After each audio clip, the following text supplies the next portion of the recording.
నమస్తే తెలుగు రాజ్యంకి స్వాగతం. నేను మీ సంధ్య. ఏపీలో ఆల్మోస్ట్ ఆల్ క్యాబినెట్ బెర్తులన్నీ కంప్లీట్ అయిపోయినా ఇంకొక 2 వెయిట్ చేస్తూ ఉన్నాయి. ఆ 2 ఈ నియోజకవర్గాలకు వెళ్ళబోతున్నాయి. ఏ నేతలను వరించబోతున్నాయి అన్న ఉత్కంఠ అయితే కంటిన్యూ అవుతూనే ఉంది. ఎవరు లిస్ట్లో ఉన్నారు అన్న విషయానికి సంబంధించి వైజాగ్లో ప్రస్తుతానికి 2 నేతలు అటు టీడీపీ జనసేన నుంచి పోటీ పడుతున్నారు. ఒకరు గంటా శ్రీనివాస్ అయితే మరొకరు రమేష్. మరి ఈ ఇద్దరిలో ఏ సామాజిక వర్గాన్ని ఈ సీటు వరించబోతోంది, ఎవరు ముందు వరుసలో ఉన్నారు, దీనికి సంబంధించి పూర్తి విశ్లేషణ అందించడానికి చరిత్రకారుడు శ్రీకాంత్ గారు మనతో ఉన్నారు. ఆయన అడిగి మరిన్ని వివరాలు తెలుసుకుందాం. శ్రీకాంత్ గారు నమస్తే. నమస్తే సంధ్య గారు, ఎలా ఉన్నారు?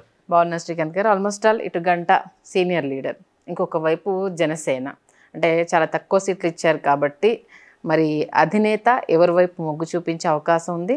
అయితే నాకు అంటే గుర్తున్నంత వరకు ఒకే క్యాబినెట్ ర్యాంక్ ఖాళీగా ఉంది అనేసి అన్నది ఒకటి ఐడియా ఉంది. ఒకటి ఉందా, 2 ఉందా? ఒక క్యాబినెట్ ర్యాంకు, ఒక సహాయ మంత్రి, అంటే దానిని కొంతవరకు దానిని వాళ్ళు పొడిగించుకునే అవకాశం కానీ లేకపోతే అవసరం కానీ ఉంది. అంటే 2 అయితే ఉన్నాయి. మీకు వాస్తవానికి ఏంటంటే 3 ప్రధానమైనటువంటి సామాజిక వర్గాలకు అవకాశం ఇవ్వాల. ఆ 3 కూడా వెనుకబడిన తరగతులు. ఆ 3ఇంటిలో ఒకటి మరీ ముఖ్యంగా కాళింగ సామాజిక వర్గం, ఉత్తరాంధ్రకు సంబంధించింది. ఉత్తరాంధ్రలో మరీ ముఖ్యంగా శ్రీకాకుళం జిల్లాకు సంబంధించింది. అక్కడ ఎవరు ఊహించని విధంగా ఏమైందంటే కాళింగ సామాజిక వర్గం నుంచి 2 ముఖ్య నేతలు గెలిచి రావటం. అందులో మరీ ముఖ్యంగా కాన్స్టిట్యున్సీ నెంబర్ 1 ఇచ్చాపురం నుంచి బెందాళం అశోక్ హ్యాట్రిక్ సాధించారు తెలుగుదేశంలో. 2014, 19, 24 వరుసగా 3 ఎన్నికల్లో బెందాళం అశోక్ గారు విజయం సాధించారు. కోన రవికుమార్ గారు తమ్మినేని సీతారాం మేనమామను ఓడించి కోన రవికుమార్ గారు ఆయన 2014లో గెలిచారు, 19లో ఓడిపోయారు, 24లో తిరిగి గెలిచారు. ఇరువురు అయ్యేటప్పటికి ఇరువురులో ఎవరికి అవకాశం ఇవ్వాలన్న దగ్గర కాళింగ సామాజిక వర్గానికి అవకాశం, అలా ప్రస్తుతానికి అది హోల్డ్లో పెట్టారు. అట్లాగే గవర సామాజిక వర్గానికి వచ్చేటప్పటికి గణబాబు వైజాగ్ సిటీలో ఉన్నటువంటి 4 నియోజకవర్గాలు ఒక నియోజకవర్గం నుంచి ప్రాతినిధ్యం వహిస్తున్నారు. గణబాబుకి అవకాశం ఇవ్వాలి. జనసేనలో కొణతాల రామకృష్ణ గారు అనకాపల్లి నుంచి గెలిచారు. ఆయన కూడా ఆశలు పెట్టుకునేటప్పటికీ 11th అవర్లో వాస్తవానికి కొణతాల రామకృష్ణ గారు జనసేనలోకి వచ్చి హుటాహుటిన గెలిచి వారు అనకాపల్లి ఎమ్మెల్యే అయిపోవడం. అంటే అంత క్రితం అనకాపల్లి ఎంపీ చేశారు, అనకాపల్లి ఎమ్మెల్యే చేశారు, కాంగ్రెస్ హయాంలో రాష్ట్ర మంత్రి కూడా చేసేసారు. వెల్ నోన్ పర్సన్ కూడా అందరికీ. గణబాబు గారు ఏంటంటే డే 1 నుంచి ఆయన తెలుగుదేశంతోనే జర్నీ చేశారు. మధ్యలో ప్రజారాజ్యంలోకి వచ్చారు, ఓడిపోయారు. ఆ తర్వాత మళ్ళీ తెలుగుదేశంలోకి వచ్చారు, గెలుస్తూ వస్తున్నారు. 2000 ఇంత వేవ్ ఉన్నటువంటి సమయంలో కూడా 2019లో గణబాబు గారు తెలుగుదేశం తరఫున వైజాగ్లో గెలవడం జరిగింది. 24లో తిరిగి గెలిచారు. వారి తండ్రి గారు వీళ్ళందరూ కూడా రాజకీయంగా చాలా ప్రాధాన్యం ఉన్నటువంటి పదవులు గతంలో పోషించారు. కాబట్టి ఇప్పటివరకు గణబాబు గారు మంత్రి కాలేదు కాబట్టి గణబాబు గారు ఒకవైపు గవర సామాజిక వర్గం నుంచి ఆయన ఎదురు చూస్తున్నారు. సరే, వాల్మీకి సామాజిక వర్గం ఎవరైతే బోయలు ఉన్నారో వాళ్ళని తీసుకుంటే వాళ్ళల్లో మనకు 2 తెలుగుదేశంలో కనిపిస్తారు. ఒకరు గుమ్మలూరు జయరాం గారు, గతంలో వైకాపా ఎమ్మెల్యే, వైకాపాలో మంత్రి కూడా. ఎప్పుడైతే కర్నూలు ఎంపీగా పోటీ చేయమన్నారో వైకాపాని వీడి తెలుగుదేశంలో చేరి వాళ్ళ ఎమ్మెల్యే అయ్యారు. మరొకరు కాలువ శ్రీనివాసులు గారు అనంతపురం జిల్లాలో, ఒకరు కర్నూలు జిల్లాలో, మరొక అనంతపురం జిల్లాలో. 2 బోయలు వాళ్ళు ఎదురు చూస్తున్నారు. ఈ 3 ప్రధానమైన సామాజిక వర్గాలకు అవకాశం రాలేదు. వెనుకబడిన తరగతుల్లో ఖచ్చితంగా ఈ 3 సామాజిక వర్గాలకు అవకాశం అయితే ఇచ్చి తీరాల్సినటువంటి అవసరం ఉంది. ఇంకా విప్పులు ఉన్నాయి. ఆ విప్పుల్లో ఒక విప్పు, 2వ విప్పు, ఆ విప్పుల్లో వీళ్ళకి ఎవరికైనా అవకాశం ఇస్తారా, లేకపోతే ఇతరత్ర నామినేటెడ్ పోస్టులు ఏమైనా ఇస్తారా, దానిలో భాగంగా టీటీడీ బోర్డులు ఏమైనా బోర్డు మెంబర్లు ఇస్తారా అన్నది మనం ఎదురు చూడాల్సినటువంటి ఒక అంశం. ఇక్కడ కాపు సామాజిక వర్గం నుంచి తీసుకుంటే గంటా శ్రీనివాసరావు గారు తెలుగుదేశం నుంచి, జనసేన నుంచి పంచకల్ల రమేష్ బాబు గారు, వీళ్ళిద్దరూ పోటీ పడుతున్నారు. ఇద్దరు ఒకే సామాజిక వర్గం. ఇద్దరు ఒకే సామాజిక వర్గం కావడం గంటా శ్రీనివాసరావు గారు గెలుపు గురం. ఇప్పటి వరకు ఓటమి ఎరుగినటువంటి నేత. 99లో ఆయన అనకాపల్లి ఎంపీగా మొదలుపెట్టి 2004లో చోడవరం ఎమ్మెల్యేగా గెలిచి, 2009లో అనకాపల్లి ఎమ్మెల్యేగా గెలిచి, 2014 భీమిలి ఎమ్మెల్యేగా గెలిచి, 2019 విశాఖ ఉత్తరంకి వచ్చి 2024లో తిరిగి మళ్ళీ భీమిలి నుంచి గెలిచారు. ఇక్కడ ఈసారి గంటా శ్రీనివాసరావు గారు వియ్యంకులు ఇద్దరు కూడా హౌస్లో ఉన్నారు. ఒకరేమో పులపర్తి రామాంజనేయులు గారు భీమవరం ఎమ్మెల్యే, మరొకరు సాక్షాత్తు పురపాలక శాఖ మాత్యులు మన డాక్టర్ పి నారాయణ గారు నెల్లూరు సిటీ ఎమ్మెల్యే. ముగ్గురు గంటా గారు ఇద్దరు వియ్యంకులు కూడా హౌస్లో ఉన్నారు ఈసారి. గంటా శ్రీనివాసరావు గారు ఏంటంటే మంత్రి పదవికి పూర్తిగా అలవాటు పడినటువంటి ఒక రాజకీయ నేత. అంటే ఆ వైభవం అనేది అనుభవించాలనేటటువంటి ఆశ ఎక్కువ ఉన్నటువంటి ఒక నాయకులు అనమాట. అయితే 2019లో ఆయన గెలిచిన తర్వాత, విశాఖ ఉత్తరం నుంచి తెలుగుదేశం పార్టీ నాయకుడిగా గెలిచిన తర్వాత తెలుగుదేశం పార్టీకి సంబంధించిన కార్యకలాపాలకు దూరంగా ఉండటం పార్టీకి కూడా అప్పుడు రిజైన్ చేయలా, వైకాపాలో చేరతారనేటటువంటి వార్తలు వచ్చాయి. చేరే ప్రయత్నం కూడా చేశారు ఆయన. అవంతి శ్రీనివాసరావు గారు మోకాళ్ళతో ఆగిపోయారు. ఆగిపోయిన తర్వాత మీకు సాక్షాత్తు నారా చంద్రబాబు నాయుడు గారు, నారా లోకేష్ గారు వైజాగ్ వెళ్ళినప్పుడు గంటా శ్రీనివాసరావు గారు కలవనటువంటి సందర్భాలు ఉన్నాయి. అవి నారా లోకేష్ గారు బాగా గుర్తుపెట్టుకున్నారు.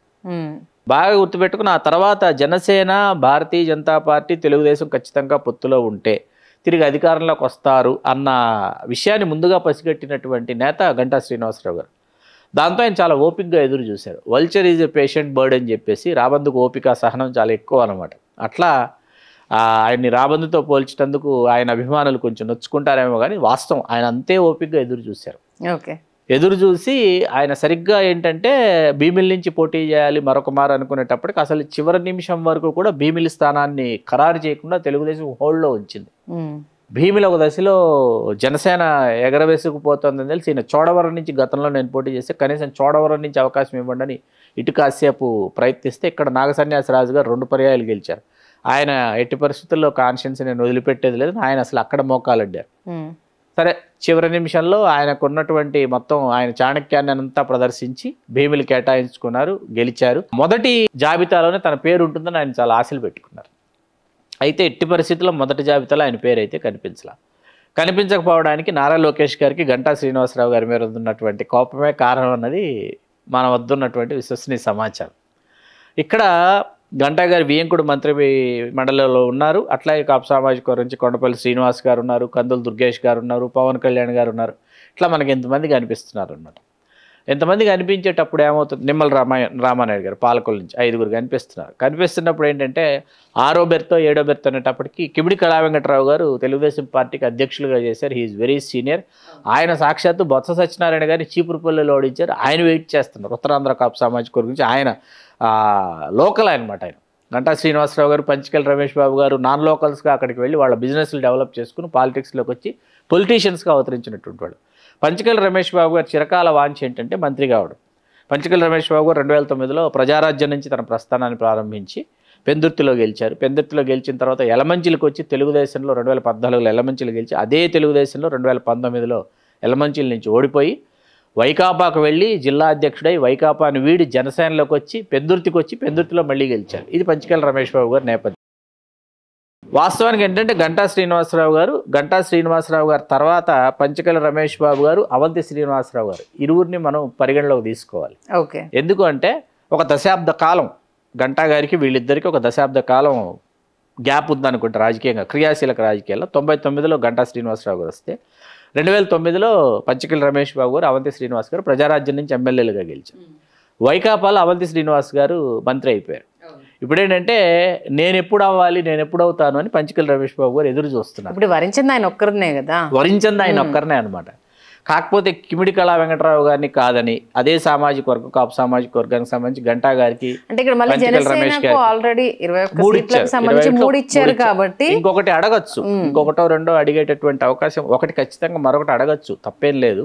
మళ్ళీ అడిగితే ఇక్కడ ఇంకో మెలిక ఏంటంటే మళ్ళీ నామినేటెడ్ పోస్టుల దగ్గరకు వచ్చేసరికి ఆల్రెడీ అక్కడ 4 కోటాలు ఫిల్ అయిపోతాయి కాబట్టి మళ్ళీ ఇక్కడ కోత పెట్టే అవకాశం గ్యారెంటీ. నామినేటెడ్ పోస్టులలో ఖచ్చితంగా వీళ్ళు ఏమంటారు రాజీ పడాల్సి వస్తుంది జనసేన వాడు. అందుకని ఇప్పుడు గంటా వర్సెస్ పంచకల రమేష్ బాబు గారు అక్కడ ఎవరు మంత్రి అవుతారన్నది అక్కడ ఉన్నటువంటి వీళ్ళు ఇరువురితో కలిసి ప్రయాణం చేసినటువంటి చాలా మంది కూడా ఆసక్తిగా ఎదురు చూస్తున్నటువంటి ఒక అంశం అనమాట.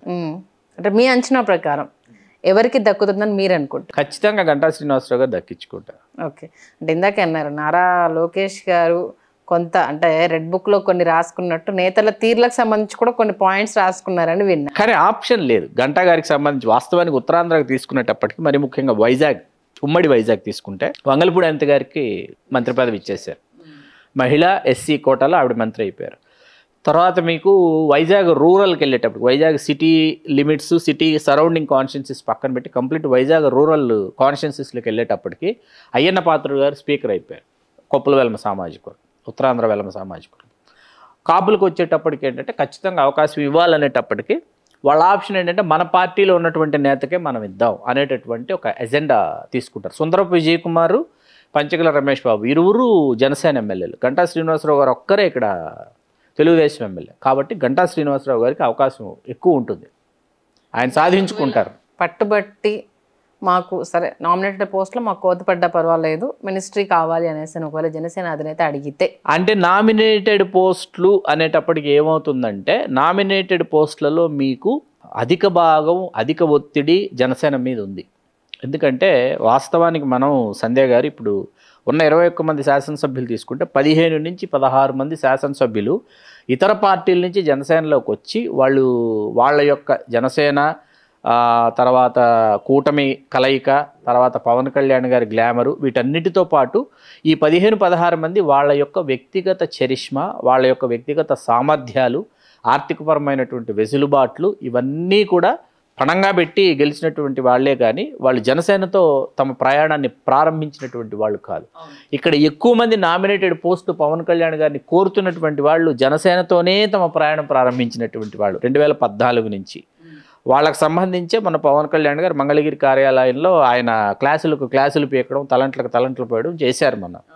ఆయన చాలా మంది నా మీద ఒత్తిడి తీసుకొస్తున్నారు, దయచేసి ఓపెన్ గా కూడా చెప్పారు ప్రతి ఒక్కరు టీటీడీ చైర్మన్ కావాలంటూ 50 మంది అడిగారు ఏకంగా అని చెప్పేసి. ఎందుకంటే నాకు ప్రతి ఒక్కరు మైండ్ లో ఉన్నారు, ఏమేమి మీరు పణంగా పెట్టారు, ఏమేమి కోల్పోయారు, ఇవన్నీ నాకు గుర్తున్నాయి. బట్ అందరికీ అన్నీ కావాలంటే కుదరదు, కానీ ఎవరికి ఏది దక్కాలో దక్కుతుంది అంటూ అంటే నామినేటెడ్ పోస్టుల గురించి అంటే మినిస్ట్రీ గురించి అంత పంచాయతీ నడుస్తుందో నడవట్లేదు తెలియట్లేదు, కానీ ఇప్పుడు నామినేటెడ్ పోస్టులకు సంబంధించి అయితే చాలా పెద్ద ఎత్తున చర్చ జరుగుతుంది. అంటే ఈ కేటగిరీ ఎలా డివైడ్ చేసే అవకాశం ఉంది అంటే మీకు కాపు సామాజిక వర్గానికి కోరడం కంటే, ఎందుకంటే వాస్తవానికి పవన్ కళ్యాణ్ గారు, కందుల దుర్గేష్ గారు ఒకే సామాజిక వర్గం, నాదెండ్ల మనోహర్ గారు కమ్మ సామాజిక వర్గం. మరొకరికి మంత్రి పదవి కావాలని కోరితే బ్రాహ్మణ సామాజిక వర్గానికి ప్రాతినిధ్యం లేదు, లోకర్ నాగమాధవి గారిని కోరచ్చు నెల్లిమర్ల. గౌర సామాజిక వర్గం నుంచి కోరాలని అనుకునేటప్పటికీ కొణతాల రామకృష్ణ గారికి కోరచ్చు, పవన్ కళ్యాణ్ గారికి కోరితే. ఇతర సామాజిక వర్గాలకు మనం అవకాశాలు ఇవ్వాలి కాబట్టి, ఇచ్చి తీరాలి కాబట్టి. ఓకే, అంటే కొంత రామకృష్ణ గారు కూడా ఎక్స్పెక్ట్ చేస్తున్నారు ఆల్మోస్ట్ వాళ్ళు, అంటే అవకాశం వాళ్ళంతటా వాళ్ళు ఇవ్వాలి అన్నట్టుగా ఆయన పావులు కదుపుతున్నారు అనేది ఇంకొక వాదన. ఆల్మోస్ట్ వాళ్ళు అంటే చెప్పకనే చెప్పినట్టు తన మనసులోని ఆలోచనలు చెప్పారనేసి అంటున్నారు, నిజమేనా అది? వాస్తవమే. మరి ఇన్ని నేపథ్యాలలో మరి ఆ 2 బెర్తులు ఎవరిని వరిస్తాయి అంటే ఒకటి ఖచ్చితంగా టీడీపీ, ఒకటి ఖచ్చితంగా జనసేన. అంటే గంటా శ్రీనివాసరావు గారు, ఇటు కొణతాల రామకృష్ణ గారు. అంటే జనసేన అయితే అటు, తెలుగుదేశం అయితే ఇటు, ఆ ఇద్దరికి అంటే ఇద్దరు మళ్ళీ అనకాపల్లిను భీమిలి అయిపోతారు. కాబట్టి ఎవరికో ఒకరికే అవకాశం ఉంటుంది జనసేనలో.